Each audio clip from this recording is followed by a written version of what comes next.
This is episode 5 with Tofe Evans. Your challenges don't define you. However, how you choose to handle them does. Ladies and gentlemen, welcome to the Laugh at Adversity podcast. I'm your host, Gary Savoy. Having overcome medical trauma, I've made it my mission to uncover all of the secrets to overcoming life's challenges and living a better life. Each week, I will bring you an inspiring person or message. You'll hear from some of the most inspirational people on this planet, including those who have overcome adversity firsthand. My goal is to provide you with everything you need to conquer your challenges and to turn your struggles into strengths.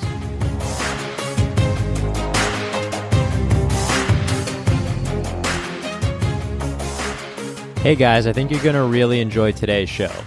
Tofe has such an interesting story. After facing multiple setbacks in 2014, Tofe was facing severe depression and resorting to alcohol and prescription medication as coping mechanisms. On the brink of disaster, he was able to find a love for running and endurance events. Whether he's running down Mount Everest or competing in 24-hour treadmill challenges, Tofe's new passion is to save others' lives and bring awareness to the mental health community. In this episode, we discuss Tofe's definition of crazy and why no one wants to talk about mental health. We also discuss why we're all social creatures and built for connection and story, and why adversity is a blessing in disguise. We also discuss why it's impossible for the last domino to be hit by the first one, and how Tofe has been able to make fear his best friend. So without further ado, here's my conversation with Tofe Evans. Hey Tofe, welcome to the show. I'm happy to have you on here. Thanks, mate. Happy to be here. Yeah, so I know we connected on Instagram a few months ago, and honestly, when I saw your profile, some of the events that you had recorded on your profile, I didn't even think they were real or humanly possible. It's kind of amazing, some of the events, that you've done, and I think one of the craziest things is, how people call you crazy. Can you explain why people call you crazy so often? Yeah, I think because their level of perception is much different to mine. So if I go back to the start of my journey and look where if I could foresee how far I've kind of come, then yes, I would think it's crazy too. It's just because what I do isn't everyone's normal, but it is my normal because I'm always about pushing the limits. So for someone that's ran on a treadmill for 24 hours or ran down Mount Everest or done 12-hour swims and crazy 50-mile paddleboards, yes, that looks crazy. But for me, I'm always looking at one-upping myself and showing people what a human body and human mind is capable of, how resilient we are as these unique creatures. It's insane how much, as these mammals that can just bounce back. That always astounds me, and that's always what gets me. It's so attractive to me. So crazy. Like I said, I've literally been called the word crazy more times than my name. And it's insane looking back at it now. To me, crazy is when this is my definition of crazy. When people that they say they want this success in life, but they're not willing to do it. That's crazy to me. And instead they'll just binge every season of Netflix. That's crazy. Like the fact that you can sit on a couch for that long. It comes down to self-perception. So I'm always looking at pushing my own limits and being the best person I can be. And to some, that's crazy because they're too comfortable, and I'm doing uncomfortable things. So I think that's going to come naturally. Hopefully that answers your question for that. Yeah, no, I think you're right, because it's all about perspective. And I think for most people, seeing you run some of these events, you ran 40 endurance events last year to raise awareness for cancer research.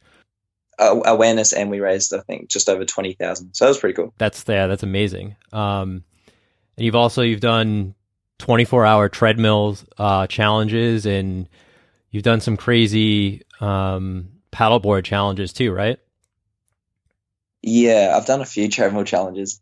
One was in a kind of an outdoor setting for 24 hours. That's got to be one of the most messed up things I've ever done, but it was incredibly gratifying because there's a cool lesson I learned from that one. And we did a 12-hour treadmill challenge and in a high altitude chamber. So that was the added element of less oxygen.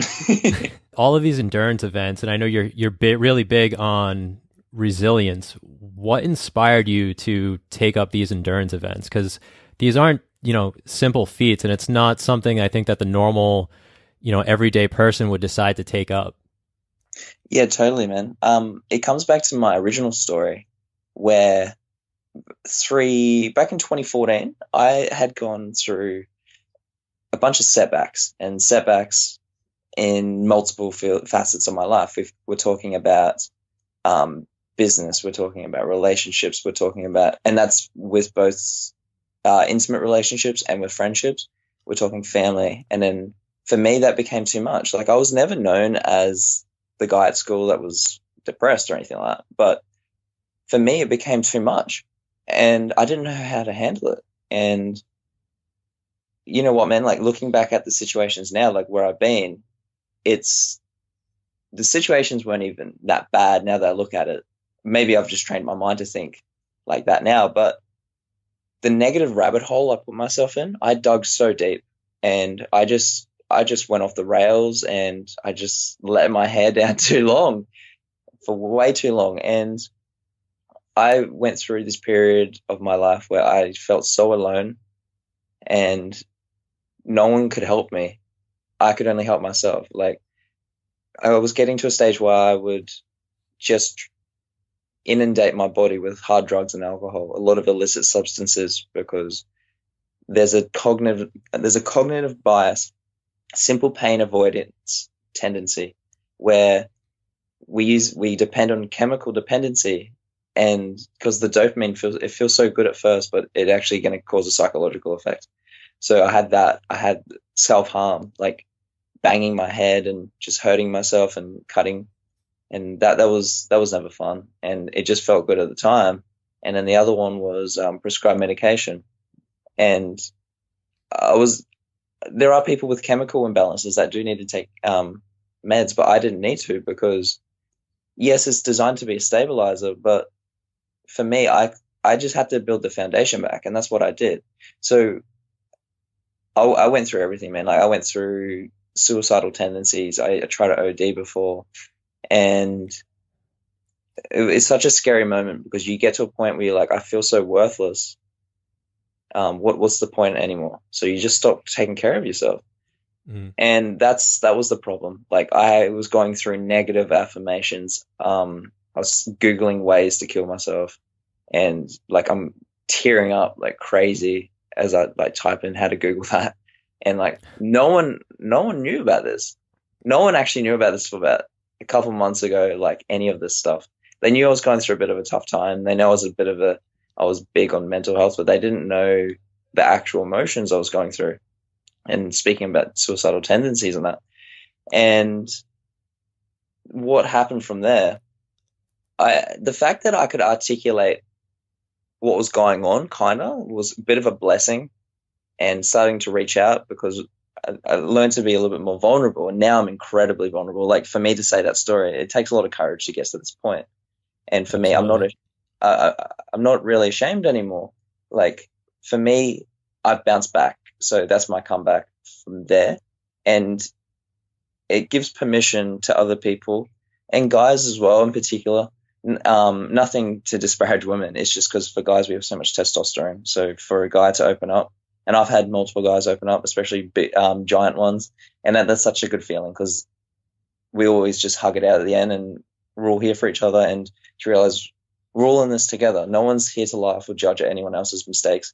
We may have had a messed up past. I may have had a messed up past. They may have had a messed up past. We all kind of had messed up pasts. So that's kind of reassuring to know that we're all just human beings.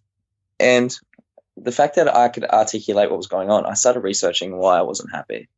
And that was reading multiple books, and that was started Googling, and I know they say just be careful what you read on the internet. Just because it's the internet doesn't mean it's true, but the stuff I was coming across all correlated with each other. And that was, I had to make health my number one priority. They didn't say that, but that's why I've been coining it.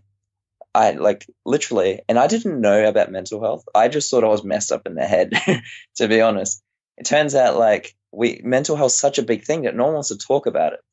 So it's hard to hear other people talk about it because they don't want to talk about it. So Hmm. hopefully I'm a catalyst for other people to open up too.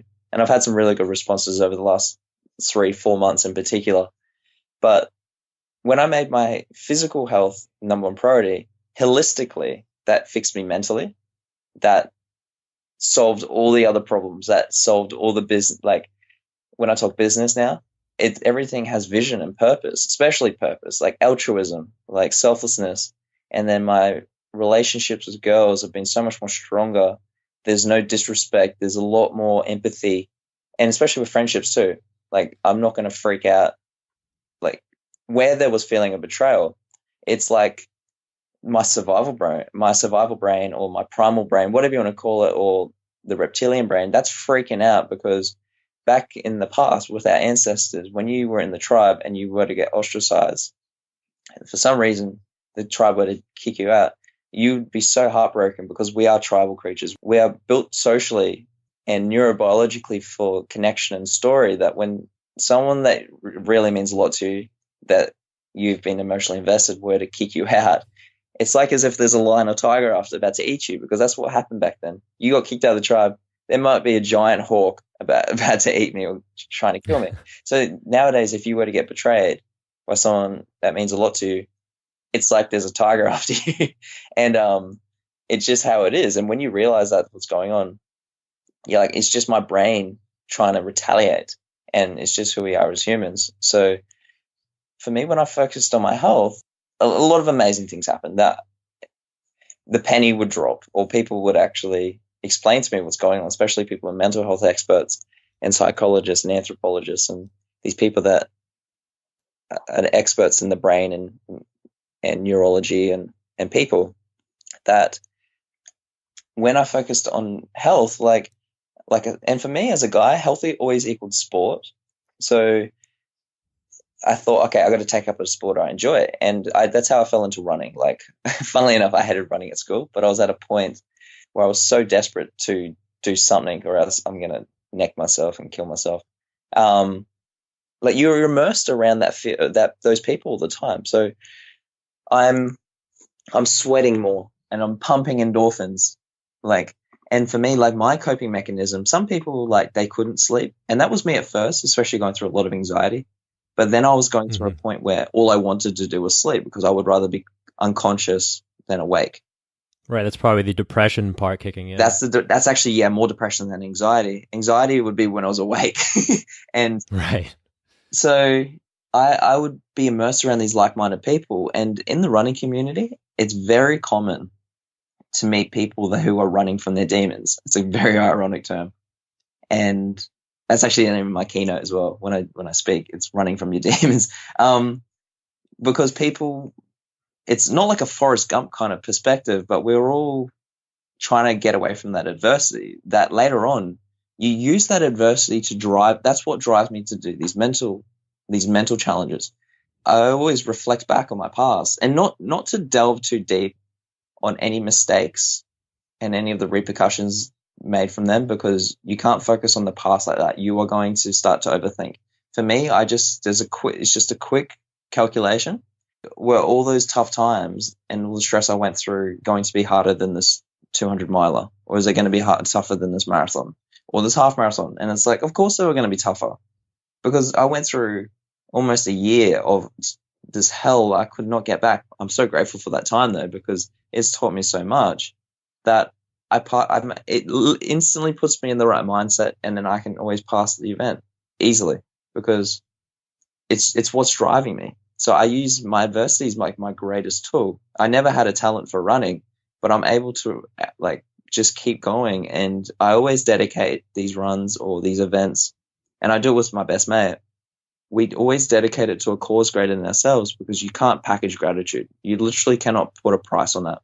Not only will you save, there's a chance that you can raise a cure for something, or you can highly impact someone, but it changes your definition of reality. It literally does. You realize that there are people going through bigger struggles in life, and it's like a paradigm shift in itself. There's this fixed belief when we're going through any adversity, and I speak on behalf of my situation.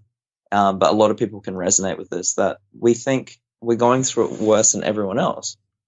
But then I come to realize that people going through cancer are going through it tougher than me. So it always comes back to perspective. It comes around full circle with perspective and gratitude.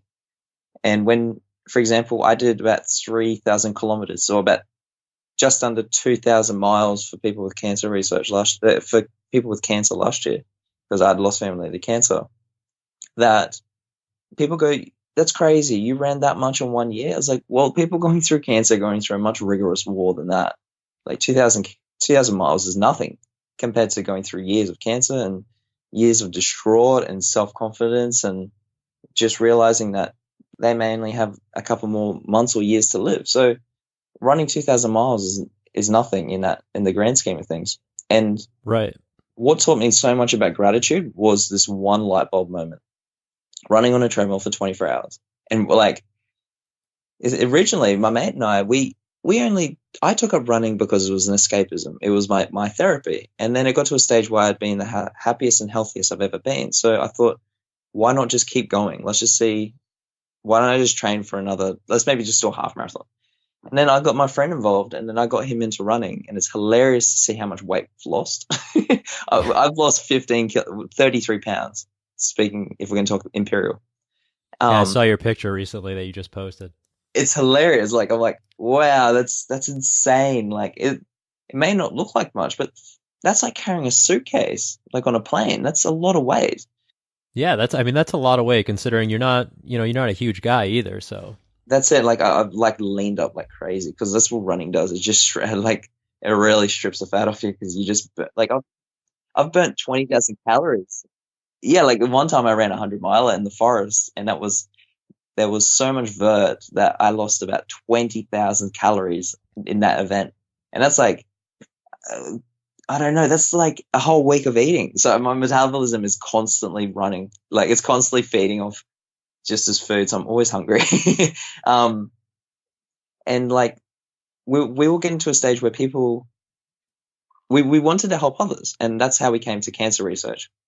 Essentially, it had to be a cause that meant a lot to us. And we didn't know how prevalent cancer was in the world. Like, you always hear about people with cancer, but everyone we talked to had some connection with it. And whether it was they've lost family with cancer, they've got it themselves, they've got family with it right now, or they're friends, really close friends with a family that has it. So I'll tell you how why adversity is a blessing in disguise, as oxymoronic as that saying is. One of my closest friends, I've known him since grade 2, since we were very little, and we're still very good friends now. We went to different high schools, and we hadn't seen each other for 8 years. The reason why is because during school, you go through different social circles, or you might go through different careers, and that's what happened. Mm-hmm. And his dad is going through prostate cancer and I think lung cancer, and he's had like a quadruple bypass. He's poor dude's been through everything. Anyway, my mate Coden, he found out about this project I was doing with my mate, and he said, I want to help where I can. He's like, my dad's going through some stuff, and it hit him so emotionally that he became 100% in with everything we did. Not only that, we've like rekindled our friendship. So you see how that's been like something good has created out of something so bad. Yeah, it's given you such a meaningful purpose when you're running for others that are going through challenging times too. Totally. And I'll get onto the treadmill challenge and what I learned the most out of that one. So my mate and I, we were like, all right, let's do this for cancer research. What's the plan? And what we were doing the year before, what we were doing for ourselves, we were running one a month. We're doing one event a month. So we thought, all right, let's make 2016 kind of interesting. Let's do one a month. We ended up having about 13 events planned because there was a few extra that we wanted to do. And let's make it eclectic. So let's have at least one half marathon. Let's have at least one full marathon. Let's have at least a 31-mile ultramarathon. So let's go to a 50K. Let's do one triathlon. Let's do one Tough Mudder or a Spartan race. A stair challenge, and let's do the infamous Kokoda Trail, which is like a war trail. All right, let's do that. So, and then we'll fill the rest with like half marathons or marathons. And then as we got more immersed in the community, like I said before, we're humans that are wired neurobiologically for story and connection. people would meet us and they would recognize us more and more at these events, that they would go, hey, you boys should do this event. You boys should do this event. This is coming up. And we literally said yes to everything. Effort, let's just do it. And so we're doing 63-mile ultra marathons at some point. And it's like, what the hell? This is crazy. And now we're saying, this is crazy. And then the people going, you guys are crazy. It's just funny how it has just progressed. Now, someone goes, oh, it's my mate Coden, the guy that I've known since grade 2. He goes, hey, man, I saw someone do a 24-hour treadmill challenge ages back, and they raised a lot of money. You guys should do it. And I'm like, I said to my mate I'm doing this with, shall we? Yeah, all right, let's do it. So we made it happen. That one, to see that project turn to fruition meant a lot, because I had to hustle like crazy, man. We almost had to scrap the challenge and call it something else because we couldn't get treadmills. And it got to a stage where I was calling the treadmill manufacturers and like preaching to them. I was like, can you guys just send us treadmills? So they did. They sent them to us, and then they picked them up from the truck and sent them to like out of state to a gym. So we got brand new treadmills for this event. So this project that I do all this endurance stuff through has taught me so much about hustle and persistence in particular, and adapt. And you have to learn how to adapt. That's to me, like, they're the people that are going to be the greatest in the world. The people that can adapt, not the strongest, not the quickest, not the fastest, not the smartest. The people that can adapt and the people that can bounce back. They're the two greatest traits I think you can ever have in life. And this treadmill challenge, I'm on this thing, and it's been 8 hours, so a third of the way through. And I just want to get off this thing, dude. Like, I'm over this bloody treadmill, because treadmill running they should call it the dreadmill. It's just dreadful. Like, you're not literally going anywhere. And it's so mentally frustrating, because you're on this conveyor belt and it's actually really high impact on the feet. And whereas if you're in the forest or if you're trail running, you're activating different muscle groups, and especially in the legs, because you're sidestepping over rocks and it's a lot softer terrain. So this treadmill is just so hard on the feet. Like, what is going through your mind as you're, running at, say, 16 hours or 20 hours? How are you keeping yourself mentally in check where, I run for a mile and I just want to get off the treadmill? How did you stay on for the whole event? Yeah, totally. So this is, I'll lead into, and this is what was my greatest lesson I've learned about gratitude. 8 hours in, I just want to light the thing on fire. I'm just sick of treadmills, and like, I can't be done for arson at this point. So I thought, I'm just over this treadmill. How am I going to get through another 16 hours? Honestly, like, people don't even stay awake for 16 hours, let alone be on it for another 16 hours. And what happened for me, like, people with cancer that we knew and we didn't know would come up to us, and they're saying, thank you, boys. Like, thank you for everything you're doing.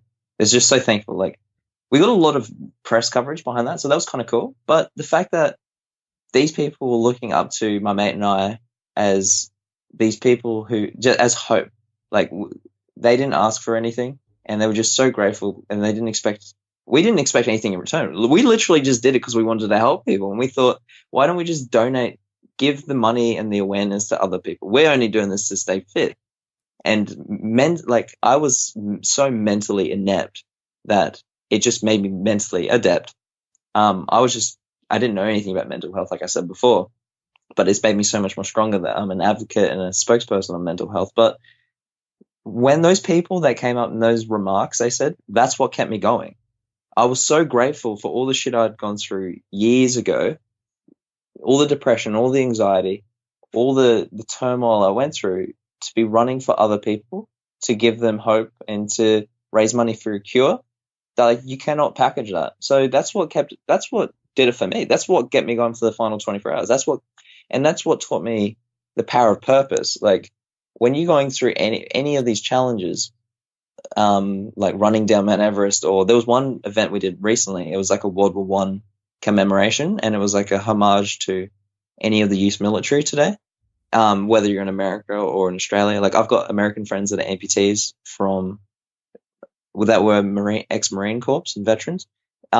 It's like a dedication to them and appreciation, because there is so much PTSD and anxiety, and even the people that go into the Defense Force for the first time, it might be a complete shift where they were just hanging around mates to being around gunfire and that. So that could be quite stressful. Right. The event was a war trail for 100 kilometers or 63 mile, and we had to carry a brick the whole time. And this trail was so strenuous and arduous. It just went up and then went down, up, down, up, down. So it felt like 100 mile is the amount we had to do because it was a 32-hour test.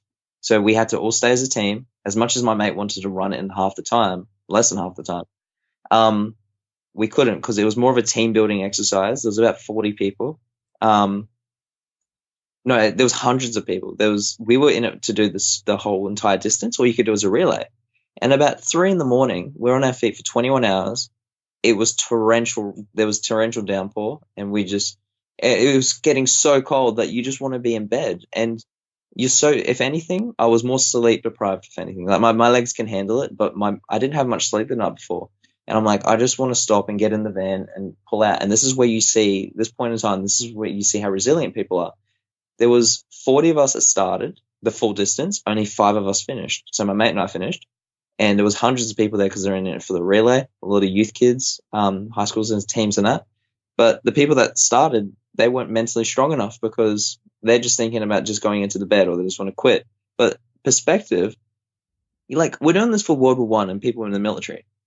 We're literally tracking a fraction of what they had to do. They've got gunfire at them. They have to carry guns. They have to carry their stuff. And they're too busy worrying about, let's not die. For us, it's like, let's just get to point A to point B. And that's what kept me going. That was my reason why I said I was going to do it for these people. And they were doing it through a much more tough time than having to walk 100K that's like assisted and everyone's stopping every 5-10K to regroup up when you just want to get to the end.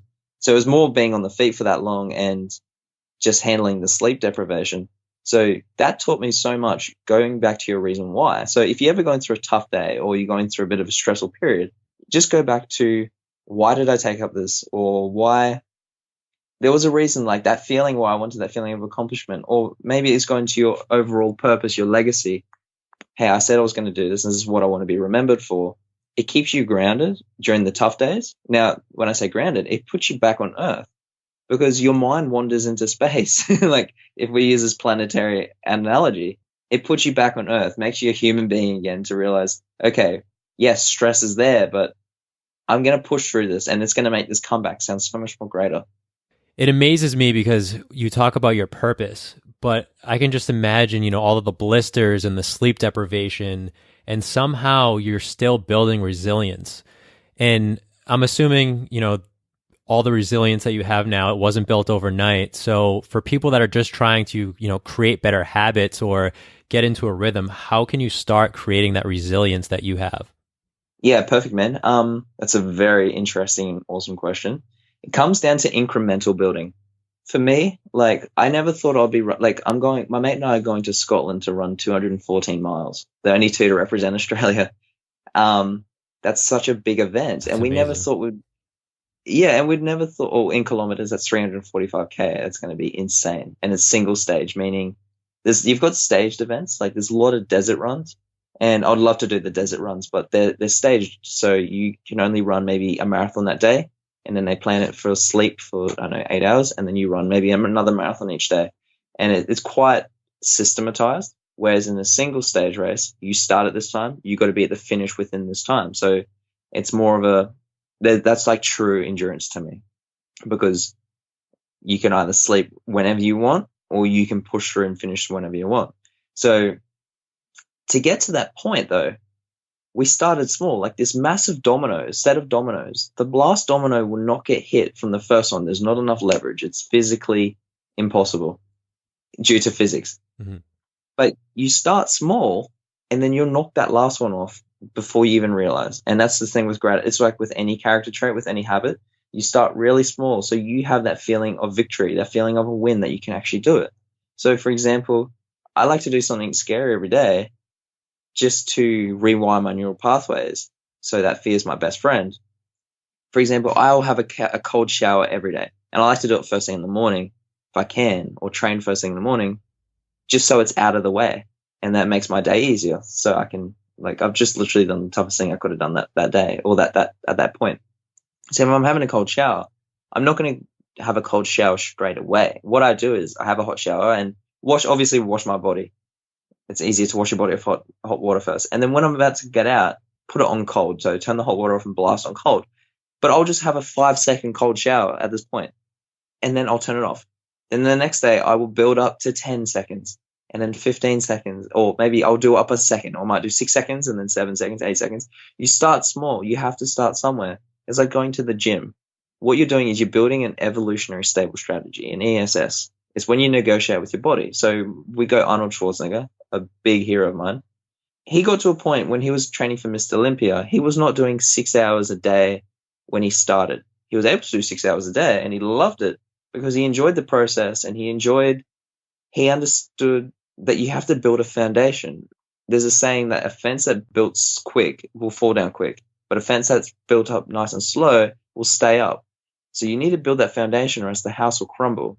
Arnie would have started with maybe 30 minutes at first, 1 week, and then it's like when you hear people at the gym for the first time or forever, and they're going I'm going to do 5 days this week. I'm going to train twice a day. I've had mates, and I said, don't do that, man, because you're going to burn yourself out within 2 or 3 weeks. And they do, and they won't go back, and they've traumatized themselves because they're burnt out.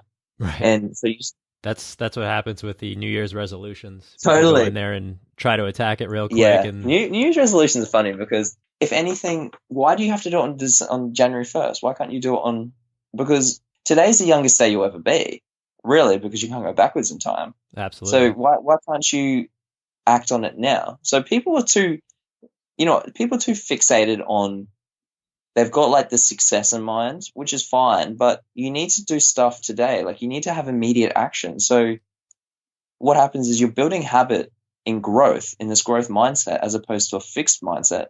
There's an awesome book called The Champion's Mind, I think it's called. And he talks, the professor that wrote this spoke about how it's better to have a growth mindset because you're thinking in abundance as opposed to scarcity. And you start small. And for example, if we're going to go to the gym analogy, you're better off doing the first week, maybe do 30 minutes. Just stick with it. And then the next week, do maybe 40. And then just stick with that, maybe do 40 minutes for a while. And then the next week, focus on maybe two sessions that week, to the point where you understand and it's rewired in your neural pathways that it's now a new habit. So now it doesn't feel like work as much. Because when you do something for the first time, your brain starts thinking, why the hell am I doing this? And your fight or flight response, which is located in the limbic system of the brain, the emotional center, it's going to start freaking out because you're not used to it and it's something new. And it's just the fear overriding everything. So if you start with something small, then you can kind of gauge on the fear and realize this isn't that much. And then what happens is you start doing these habits and you start getting to a stage where you start running 100-milers. And then you look back and you're like, a marathon's not that much anymore. And I'm not disparaging people that just run marathons. It's just your thinking changes because your perspective and your bar has been raised so much on yourself that you kind of get curious and see how far you can push this thing. That's why, I'd love to do a 500-miler race one day. And just, my mate and I, we're never going to be the guys that are known for speed. If we were known for speed, we'd be in the Olympics. And even if we're in the Olympics, we would still never be known as the quick guys because we've got to be quicker than Eliud Kipchoge. Really, he's the guy that's trying to break the 2-hour marathon. There's how many marathoners in the world? Thousands, if not millions. People don't know any of the other, if you're in the top 1%, people are only going to know of maybe the first 5 guys. They're not going to know of number 6, number 7, number 8, number 9, no matter how quick you are, because you're not the best. And so everyone is so we're all right, let's just scrap speed. If we want to get speed, that's fine, but let's not be known for speed. Let's be known as the guys in regards to the endurance stuff I do. Let's be known as the guys that do the crazy challenges. So people recognize us as being the one, we get introduced as the guys that have been on treadmills for 24 hours or the guys that do locked in altitude chambers for university studies for 48 hours, or I'm known as that one that ran down Mount Everest. So that's kind of cool. You get so much more creativity. There's so much more creativity in there because the world's your oyster, because we're literally designing our own events. And so there's one event that we're looking at doing. I can't disclose it yet because we've got to let it get approved first, but you can, for example, the event that we're doing right now, we're doing 10. Last year we did 40. This year we're doing 10 extreme events, and all for youth, because my mate and I were very youthful. We're still like, I'm only 25. I'll be 26 in December, and we are the future creators and innovators of the world. And you've got your high school students, university students, college students, even the young kids in elementary and primary schools. It's best to focus on the youth too, because they're going to be the future leaders and innovators of the world and creators. So we want to help. We want to help youth, and we didn't know what youth we were going to do. Bullied youth, youth with cancer, youth that want to strive for greatness. And we thought, why don't each event it correlates to a struggling cause? And so the first event we ran for 24 hours around a 400-meter track. So that's like the same track that Usain Bolt would run around when you see him on TV for the Olympics. We ran around that for 24 hours, and I did about 101 mile, losing my mind. And I ran 31 miles of that with a friend of mine that's 100% blind. Wow. Now, Damo, yeah, that was crazy, because I said, I was his guide runner for a while earlier this year. I haven't ran with him for a while because he's injured. And he does these events with you. I'm assuming he does other events with you too, right? Not with this year. Like, he's done other events with us, but he's almost got the world record, the world record for the fastest guy to run 63 mile. He's done it he's like 20 minutes off the record. Wow. So for him, like, if we're going to adversity, for him, he lost his sight in two different incidents. So he was born with sight, and he lost the sight in his eyes. Two different incidents. That's incredibly unlucky. For him, he got 40 kilos overweight. He took up shot put to take his stress on other things. He went through heavy depression, as you would. He broke the Australian record in like 4 weeks. So he's like, all right, what next? I want to slim down. So he took up running. So he started walking 27 kilometers a day. Then when he got a little bit more on the treadmill, then he started getting a little bit more confidence, and he started running 27 kilometers a day. And then he started a marathon. Like, he started with a 10K, then a half marathon. So like I said, he built a habit. Like, he started small, and then he started running 100Ks, and then he started breaking records. And like, this guy's awesome, because when I did the 24-hour run, I said, hey man, bring a guide runner if you can, because I'm going to be too busy focusing for 24 hours. And he rocks up with his wife, and his wife is like, yeah, Damo's guide runner hasn't shown up. Do you know anyone that will run with him? I said, I'll run with him. She's like, but you go focusing. I said, I don't care. I want to run with him because he'll help me keep me grounded. And he'll keep me sane, because this guy's gone through hell and back. Sure, running for 24 hours is nothing. So we're flying. We are literally like a dynamic duo, because it helps you when you're running with someone, especially when you're running with a blind dude, or blind woman. You're thinking about the little like things that you would never ever think of. Like, you have to run in sync, or else you have to run together, and your arm placement, like your arm swinging with this person. So you have to be running at the same time. And the other thing too is, like, there's no point in complaining, because what are you going to do? Complain to a blind dude? The blind dude's just going to brush you off and be like, are you serious, man? I've gone through more hell than you. And like, for me, like, I love being around this dude, because he makes you feel rich in health, because you wake up in the morning and you're like, oh, to have a shower, I just got to do this. And you take everything for granted. So if you just picture like your eyes closed, and to do even your podcast with your eyes closed, or to get breakfast with your eyes closed, we're actually a lot richer than we think, especially in health. Puts everything into perspective. It puts everything into perspective. It teaches you, when you're literally thinking in their perspective, that's empathy right there. And especially when you're doing these crazy events, what happens is you're digging deep at some point.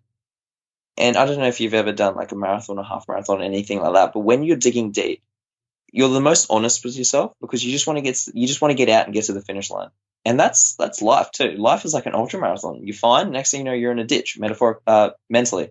Absolutely. And you're in tunnel vision. When you can get out, it's one of the most gratifying feelings ever. It beats materialism, because there's no effort in buying a new car. Yes, you worked your ass off to get to the point to save for a new car and new house. That's fine. But you habituate to what you have, that you see something else that's greater, and you're like, I want that. That's fine to have, but you're going to constantly be chasing that. Whereas for me, like, I have that mentality for these endurance events, because I'm so hungry to see how far I can push myself in the depths of despair, because it makes me mentally stronger. Like, I come across to a situation now that I see something that's an issue, and it's not really a problem to me, because, for example, when I did a 50-mile paddleboard recently, this massive event. Some guy cut me off in traffic the day after. Like the day we finished, we're driving back to the house. Some dude cut me off in traffic, and it's like I didn't care. I'm too tired to care anyway. I've just been on the board for like 14 hours, and I'm thinking, oh, the guy's probably late. So I'm naturally empathetic because I know what it's like to be in the depths of despair where you just want to get out and you're just on this mission to get out. That when you come across someone else that's going through stress, you want to help them because you know what it's like and you just naturally want to. You're naturally empathetic, so you think in their shoes. I'm like, oh, this dude's probably late or he might be just rushing to the hospital or something. So it's kind of cool, like how philosophically running has been, or endurance in general, has been this amazing teacher, all because of the shit I went through 3 years ago. Isn't that, that's quite profound, isn't it? Yeah, it's pretty amazing because it all goes back to, I think, two things. One is your perspective, and the other is resilience, and they all fall under that umbrella of mental strength. Yeah, and gratitude as well. I think that's the missing piece as well. Because when you for me, I practice so much gratitude that you don't know whose life you'll save. It might even be your own. That's a saying I have. And for me, like endurance literally stopped me from taking my own life. And not only that, when you like altruism or selflessness or whatever you want to call it is an art, you can't just do something and then expect like something to happen, like to break through instantly. Like you have to work. It's kind of like habit building. You start small and then eventually it will just rub off on you and then people start noticing it on you. So like going back to the weight thing where I lost 33 pounds, people I talked to about that, they're like, I couldn't imagine you 33 pounds heavier. I was like, I know, right? And it's like, it's who I am now. That the people that didn't know me beforehand, but when the people that knew me beforehand to now, they're like, oh wow, you've transformed your life insane through this amazing journey. That same thing with gratitude. People will be like, wow, you're actually really kind. And you're like, well, I used to be a bit of a dick, especially at school sometimes. Like, I'm not saying I was, I'm just saying like people that if they practice it enough, then strangers will start noticing it. And then people want to associate with that because no one wants to deal with a dick. Like, you usually go into business with people you like, or you usually want to associate with people you like. When you practice enough gratitude, that puts everything into perspective. So coming true around with perspective, and it also helps you push on not only through endurance-based events, but with life as well. If you're going through any sort of turmoil, it helps a lot. Yeah, I think you're spot on with the gratitude. I know when I was in my worst state, I used to, before bed every night, I would be thankful for my healing. I would say that, 3 times, over and over. And slowly but surely, I think my mindset shifted and I was no longer suffering and a hostage to my situation. And that kind of helped change my perspective and help me heal. Mm-hmm. So I can completely see why gratitude is so important for you, especially with, all the events that you've gone through and then also the mental struggles. You're at a completely different point in your life right now. Oh, spot on, man. And yeah, I think you just took the words right out of my mouth for that. And yeah, and that's awesome to hear like you've used positive affirmations and realizing what grateful you're for. And it's an awesome tool to use when you wake up as well, because it helps kickstart your day and it kind of recalibrates the mind to be like, for greatness. And for like another cool trick I use too is I always try to do exercise first thing in the morning, any training, especially before sunrise. So when you see the sunrise, it kind of recalibrates. It's like, oh, okay, today's going to be a cool day. Because something about like seeing something about sky porn, I guess I'm going to call it that.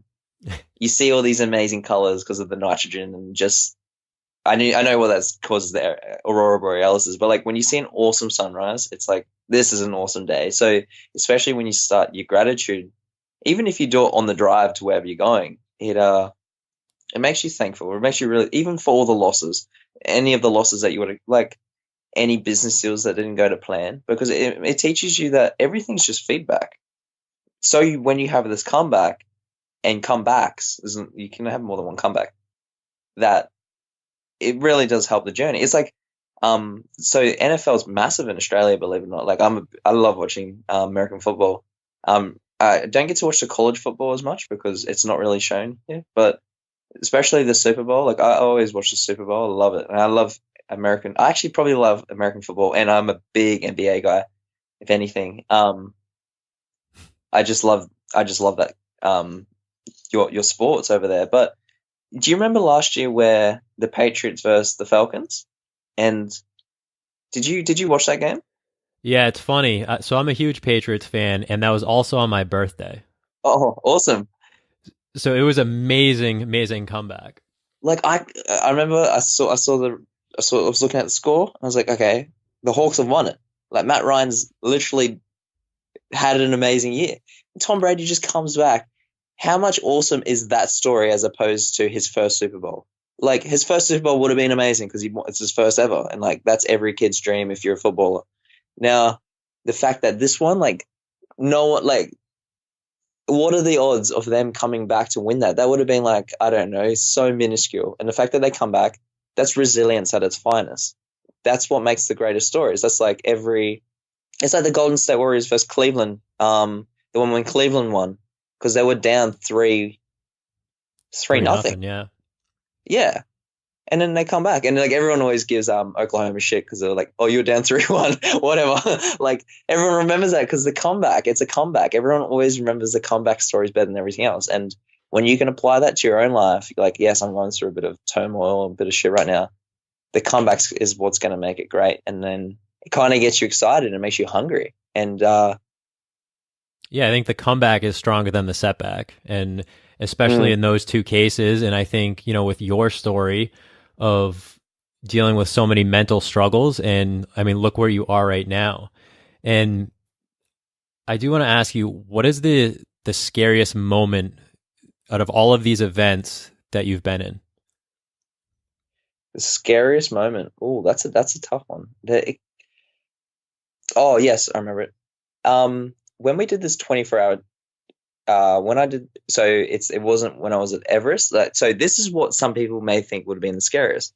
When we did the Everest, when I did the Everest challenge, I didn't get to climb to the top, unfortunately, because I didn't have the funds. But I was mainly there for the ultramarathon. So it's the world's highest ultramarathon. It's like less than 50%. I think there's about 33% of oxygen as opposed to where you are at sea level. But I did a mountain too. I did this climb, and then we were over these ladder crossings over these crevasses. And for me, I didn't freak out. Like crevasses are where these avalanches cause, and then they create these massive open cracks. And if a climber falls in, there's a possible chance, like a really good chance that they might not come out alive because it's hard to get someone out. Like Wow. it's such deep snow. So you're doing over these ladders. And for me, like I thought, I've got this, bro. Like I've done so much. I've rewired my neural pathways so fear's my best friend as opposed to fear and autonomy that I literally feel superhuman doing this stuff. No, I'm not going to jump in front of like a moving train. Like, oh, I've got this. No, that's stupidity. But like for me to, that wasn't the scary moment. I was just saying these are some of the scary moments where people were like, "How is that not the scariest?" What I'll tell you will probably be quite profound. Another scary moment at Everest, which wasn't the scariest, one of the marathoners died in our lodge. That was crazy. Wow. That changed the whole dynamic, man. Like I was actually fortunate enough to be the team leader of our group. I'm like at least 10 years younger to everyone. Like our group was so awesome. We had six people and then two Sherpas and then the porters. But so you have the Nepali, but they're in charge of running the event. But our team had everyone was from different countries. So there was no international conflict of like whose country is better. Like we all blended as a family. Like we had a Romanian chick, we had a guy from South Africa, I had an Australian, it was me, we had an American dude, we had a French and a Swiss guy. And we were like a winning NBA team. That's the reason, like our team was awesome. Like when we did the summit, the Island Peak Summit, we were the only few teams in history to have a 100% successful rate. Yes, we were lucky with the weather, but no one died in our team. No one pulled back. It was great. And we blended as a family, and any issues arose, we communicated like people, like they should. So when we got to just before we got to Everest, so we were higher than Everest base camp. We were like as high as just below camp 2 without any oxygen too. So we didn't do any of it with oxygen. Then we had to get to base camp to do the run because the race starts at base camp and then you run down. We would run from the top, but you're not allowed to. Whereas you remember get told off. But leading up to the base camp one, there was other people from other groups that would meet. So how they did it for this race, they had 4 really big teams, and then they had the Island Peak group too, so 5 teams, and then anyone else that wanted to do it, they may do their own thing and meet at the start point. So it takes 2 weeks to get to the starting line.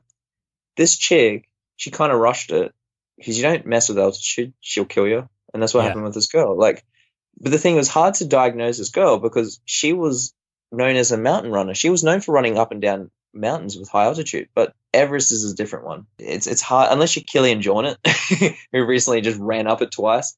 He's a little bit different, but like it's a matter of like being quite self-aware. Like she should have gone down for a day, because the fastest way to cure altitude sickness or heavy altitude sickness is you want to decline, go down, so the oxygen goes back up. So it's inversely proportionate, but you stay at that and you climatize, you get back up. So when you do an actual summit, you start at base camp and then you go to camp 1, then you might go back to base camp. So you climatize at camp and then you go back up, then you might go up to camp 2 and then you go to camp 1, then you might go to camp 3, then base, then you might do the summit in one hit. Who knows from there? It depends on what the Sherpas and what your team leader thinks. And for me, like, so we went to as high as just below camp 2 without any oxygen. So that was a big feat for me. But one of the marathon, this chick, we're in the lodge and she should have gone down. She had a team with her, but her team should have taken it down. Like, hindsight's a great tool, but when you're dealing with people's deaths, it's a different story. And she died in our lodge, and that was crazy. And it changed the whole dynamic. You got people that want to downgrade race. You got people that don't even want to start the race anymore. And it comes back to purpose. We all go, hey guys, don't forget, we all came here for certain reasons. I came here for charities. One of you is a sponsor. The rest came here for personal. Like, remember why we signed up for this event. This girl's death should not play a part on why you should pull out. It's like, yes, it's created a whole new dynamic where that could happen to us. But of course you're going to think like that because our brains are built for survival. So our team, luckily no one pulled out. And the people that did pull out, unfortunately, they probably regret it now that they downgraded. Yes, it's tough. It's a very enduring thing to go through at the time. It's like any sort of setback. The time when we're going through it, it's hard to, you look back and you take a step back, and once you're out of it, it's great. But at the time you're like, this is the toughest thing I ever have to do. So that death and the ladder crossings is not the scariest moment for me. Was the scariest moment for me. When I did this 24-hour run around a 400-meter track, I'm still running relatively quick. My strategy for that was run 4 laps, walk 1. And on the walk, I would eat and drink something. And that's probably the most strategic I've ever been in a run. Usually I just wing it. And like I get to a point where I'm like relatively dehydrated. This one, I was probably the most hydrated and like well-nourished. It got to 17 hours in and I'm just kind of knackered and I'm just wrecked. And I got 7 hours to go. And it honestly felt like I had heavy depression again. Like it honestly felt like it had come back. And I'm like, now I know what this feels like again. Like I never thought I'd ever get it back. But it's only because I'm going through a mental struggle. That's why I say life is like an ultramarathon. Like going through these races is like going through life.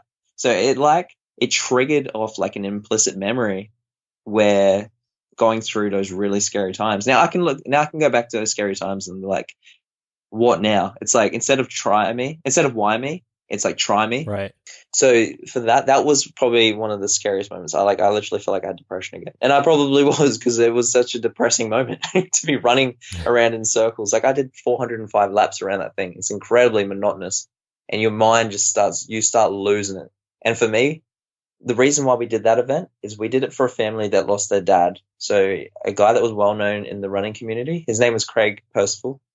And in the endurance community, he did a lot of good stuff for the community and for charities. And it was really like, because we were doing it for youth, we wanted to do this for his family and his wife too, of course, that their family just lost a father figure, a role model. They just lost a source of income. They lost a great guy. And we wanted to pay back for the family. So whatever we could raise and for awareness and funds would go to them. So I'm struggling at this point, 17 hours in, end up having like a 10-minute nap. And then the wife of the husband that died, so the widow, she flew down from Melbourne and she was there the whole time. We've created an awesome friendship from this event. So that's what I'm saying, like adversity is a good thing, because even though she went through death and that with a loved one, we have created such an awesome bond. And she actually helped me get through that point. She's like, it's okay. She's like, Tofe, you've got this. Like, you've dealt with worse. And like, I just think in perspective, wow, like she just lost like her husband. Like I cannot complain that yes, I'm going through a bit of like mental pain and struggle and maybe a bit of an injury at this point right now, that this is nothing compared to the loss of a loved one. So that kind of kept me grounded, and I'm walking for about a good hour or two at this point, and then I instantly started running again because like I got out of that. It's like the mentals just come and go. Like sometimes you could be stuck on one for like hours, and then the next thing you know, I'm going through a second wind or a third wind. So that's where that term second wind comes up. It's like you've just got this burst of energy that comes out of nowhere. There's a lot of cool science behind running and marathon and ultra running and endurance in general. I think it's funny because the marathon, I don't know if you knew how it started. It comes back from Greece. There's actually a town called Marathon. So there was there was a guy called Pheidippides, and I'm pretty sure he had to pass a message on to Marathon, to the town of Marathon. It just happened to be 26.2 mile. That's where they started it. Someone was smart enough to realize, hey, I can turn that into a business model. You know what? Let's pay people to torture themselves. And then some guy goes, you know what? We could subsidize that and make half marathons. All right. And then some guy goes, why don't we make ultra marathons too? But despite the capitalist kind of mentality on that, it's actually made people so much more stronger. So if you think about like the Boston Marathon bombings, that would have been an incredibly traumatizing time, not only for the marathon community, not only for the world in general, but for Boston. And absolutely. But I think Jon Stewart said it best. He's like, why the hell did those terrorists bomb marathoners? They're the most resilient people. And we are, because there's people there that come, like they've been blown up and they will come back 3 years later to actually run it. And there's a girl that's done it. One of my friends who's an amputee, she ran Boston a couple of years ago. So it's like, despite the fact that someone's actually made a business model out of it, how resilient it's turned people into. So yeah, I think just running in general, because you're running for such long distances and you're by yourself. So it's really, you're running with you and your thoughts. And yeah, it's you versus you. Yeah, exactly. The lungs want to just collapse at points where you're just like, I got to push through. You get to the end and you just apply that mentality to any adversity. I just got to push through. And now you can apply it to any aspect of your life and any facet. Relating back to perspective, you know, all of the depression that you went through, your darkest times, and even some of your worst moments in some of these events are nothing compared to some of the, you know, the smaller things that you deal with in life now. Yeah, absolutely, man. So for anyone who's listening and, you know, is super inspired by everything that they've heard, where can they connect with you? I'm quite active on a lot of social media, actually. So I'm very interactive on that stuff. If you'll say hello, I always say hi back, whether it's a DM or a comment on a photo. But like, I'm on Facebook and Instagram and YouTube and LinkedIn, and so it's Tofe Evans, so TOFE .Evans.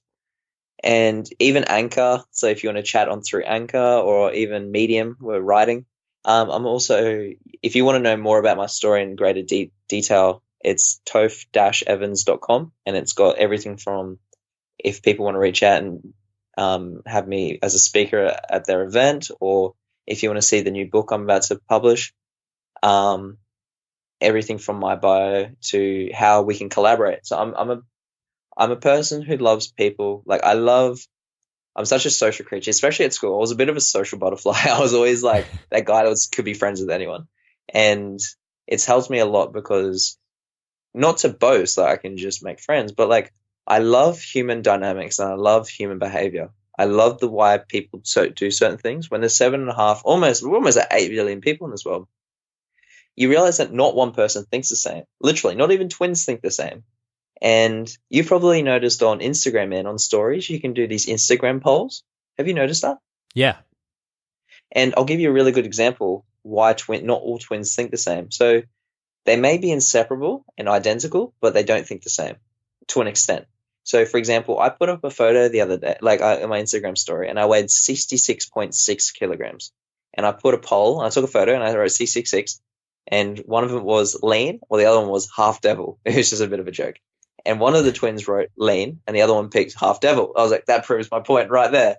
So in a world where we all think differently, we all have to think in each other's shoes. So it makes it easier to understand other people's perspective on what makes them tick and that. So going back to there, like, because I like working with people and people I like too. I love to collaborate. So if people want to collaborate on anything, or they want me to be a speaker there and maybe do a workshop together or something, they can reach out to me through any of others. I'm quite active, so I'll get back to you relatively quickly. And like, I don't have people like managing my social media or anything, because I think that reduces the authenticity out of it. Like, I always want it to be me that's answering, because no one else could be me. So Yeah, you have to keep it personal, because you need to have the social and emotional connection with the people that are following you and trying to connect with you. And I will make sure to take all of the links to your social accounts and your website and add them into the show notes. Awesome. Thank you, brother. Not a problem. I have two final questions for you. Yep. Go The for it. first is, what is your definition of adversity, and what does it mean to you? What's my definition of adversity? My definition of adversity is it's like an enhancer. It's like that tool that's going to help you push forward. So you need it. Like, every great story, dude, has gone through some trajectory of pain. Absolutely. And I say that a lot because it's true. Like, have a look at Phelps, for example. He's got an awesome comeback story. Yes, he won a lot of gold medals before his last Olympics, but he went through heavy depression after his fourth. And then he came back and he reached out, and there's like those photo, like, he was all over the news at some point where he had a bong in his hand. And I'm thinking, why are people so fixated on that? Like, let the guy live. He's just probably going through a really tough time. And he reached out for help, and he was going through this rambunctious lifestyle, and he's a human being at the end of the day. It's like his because he didn't know what he was going to do after in sports. And a lot of guys go through that. They're like, what am I going to do? Like, they finish these Herculean careers and they might get injured, and like, they might have a sense of identity loss. So they might not be remembered for winning gold medals and that. But for him to come back and win another 4, like, his is just a great story. Some people are unfortunate enough to not realize that you need adversity, and they might commit suicide, or they've been stuck in this mental game for like a little bit longer than they should have. But I think when you realize that adversity is a good thing, I think I've said plenty of examples and anecdotes throughout this podcast why it's a good thing. So that's my definition of adversity. What was the other part of that? What does it mean to you? What does it mean to you? At first, I thought it would be, if you asked me like this like 3 years ago, I would say it's the worst thing to ever endure. But for me, it's probably the greatest thing that's ever happened to me. It's like a bit of a paradox. It's like, it's the worst and it's the greatest thing, because it's taught me so. It's been my greatest teacher in life, and the fact that I can teach it to others and impact others. There's no other greater feeling than the feeling that you made someone else's life better, as well as yourselves, that you can empower others. And not only that they're so inspired, and it's hit them so emotionally and kinesthetically that they want to teach others. And it's just like a compounding effect. And then before you know it, we're going to override all the negative stuff to an extent where people realize that this world is actually the greatest time we live in, as opposed to, and it's that growth mindset. It comes back to abundance, that yes, we're going through hell, but we're all going through hell together. Let's figure out how we can make it a tool so we can kind of grow from that. Yeah, absolutely. It's so important to make that change from, a fixed mindset to a growth mindset. Totally, bro. So my last question is, what are 3 tips that you could give someone who is facing challenges in their life? 3 tips. Ooh, that's a tough one, because there's so many tips I can give.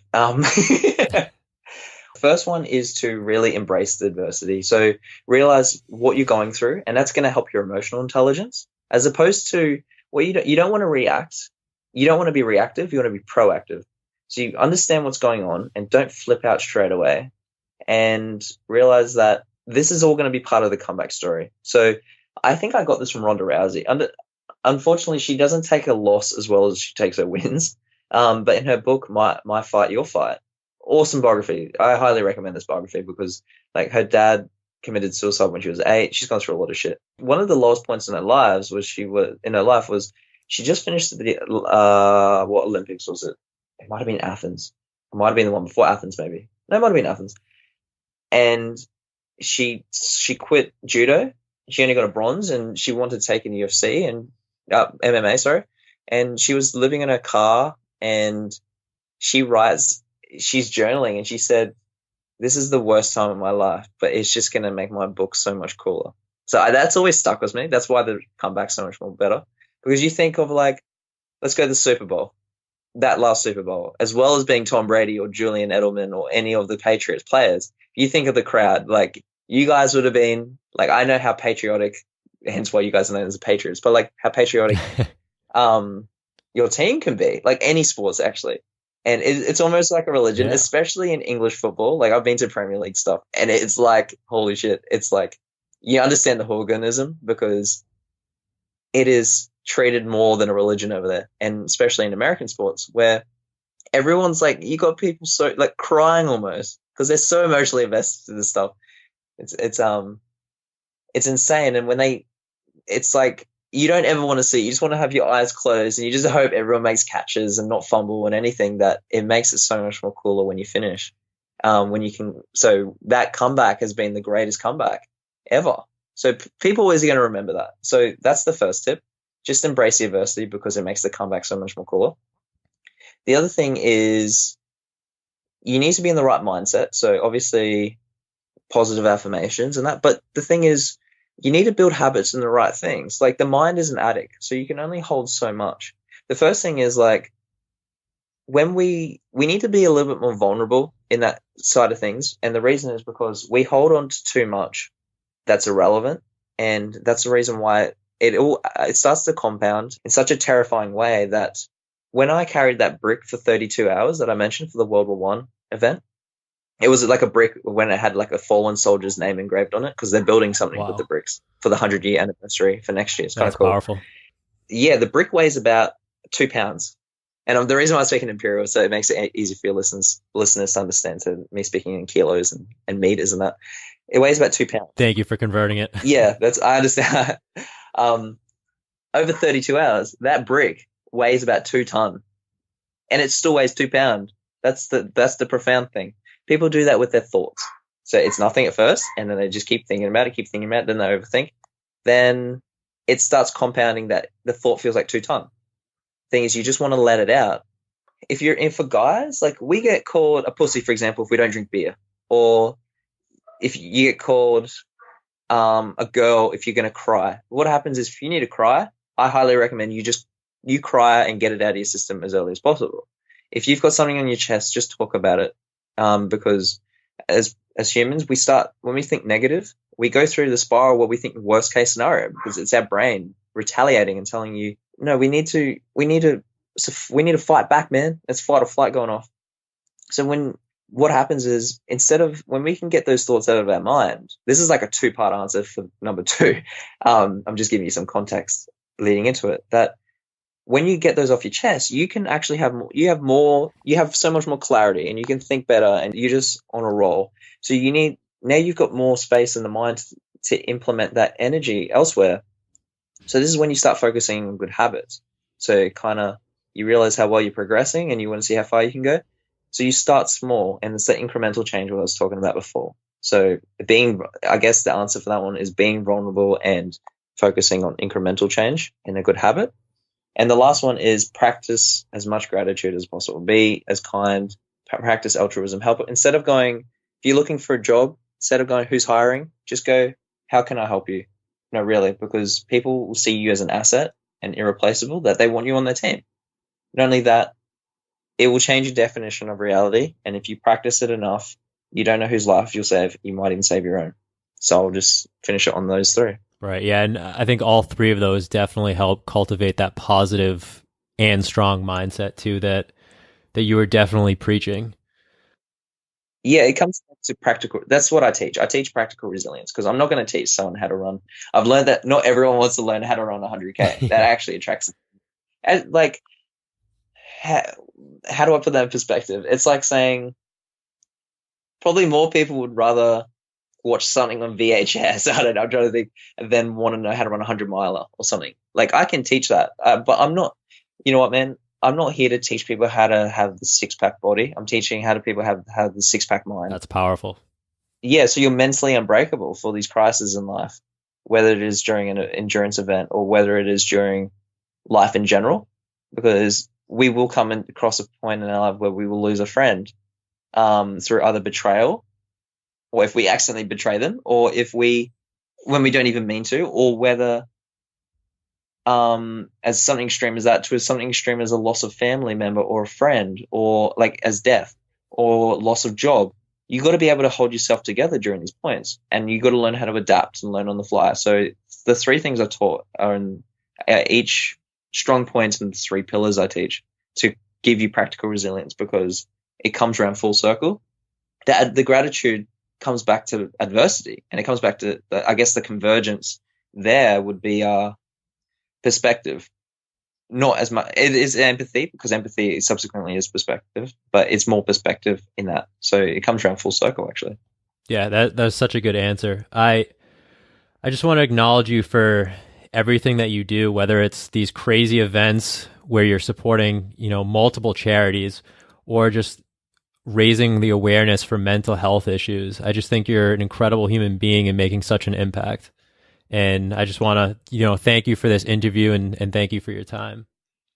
Mate, thank you so much, and really appreciate you let me jump on your podcast. Like, as much as exposure gives me, hopefully the reason I do this stuff, man, because I understand the power of opening up and the power of teaching people resilience, because other people will resonate with this and they're like, wow, this sounds like my story.